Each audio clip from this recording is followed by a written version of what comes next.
The First Muslim, page 325. The courtyard of the mosque was packed.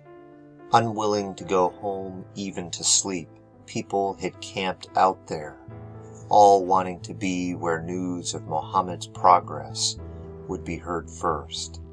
It was as though it was inconceivable that he could die. Right now, with nearly all of Arabia united under his leadership, at the dawn of what felt like a new age, how could the prophet of God possibly die just when the future seemed so full of promise? Of course, their presence in the courtyard testified to the fact that on some level they knew what was happening. Yet even they knew it. They refused to believe it, as though denial could change reality, and Muhammad was not as mortal as they were.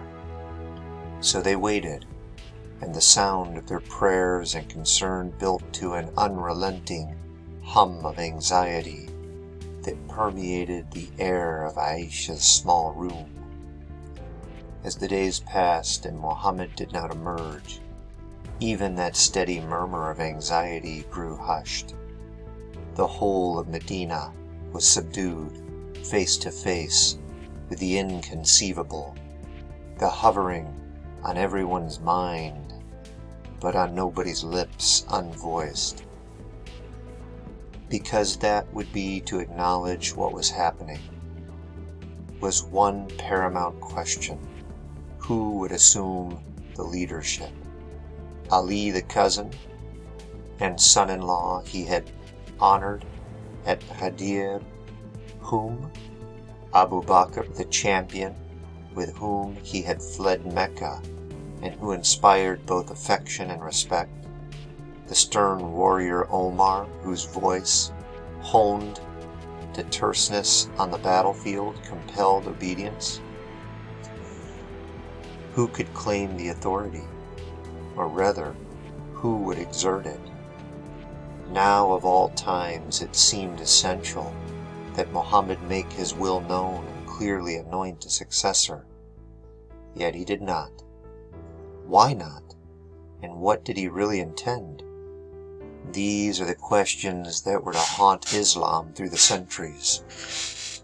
Everyone would claim to know what Muhammad had been thinking, to have insight into how he saw the future of Islam. Yet, in the lack of a clear and unequivocal designation of a successor, nobody could prove it beyond any shadow of a doubt. Over the course of those 10 days of his illness, all of the men who were to be the first 5 caliphs of Islam would be in and out of his sick room. Two fathers-in-law, Abu Bakr and Omar, 2 sons-in-law, Ali and Uthman, and a brother-in-law, Muawiyah. But how that would happen and in what order was to remain the stuff of discord.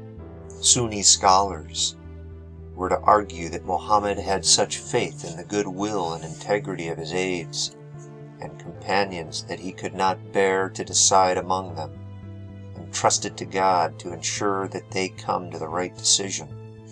My community, the Ummah, will never agree in error, they'd say, he declared. That seemed a definitive endorsement of consensus, but it was to have the opposite effect.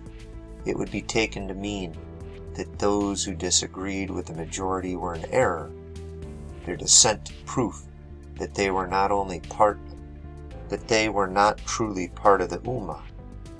Shia scholars, on the other hand, would argue that Muhammad had already made his choice of Ali as his successor, and that he would have done so again as he lay in that small room against the wall of the mosque compound, had his will not been thwarted.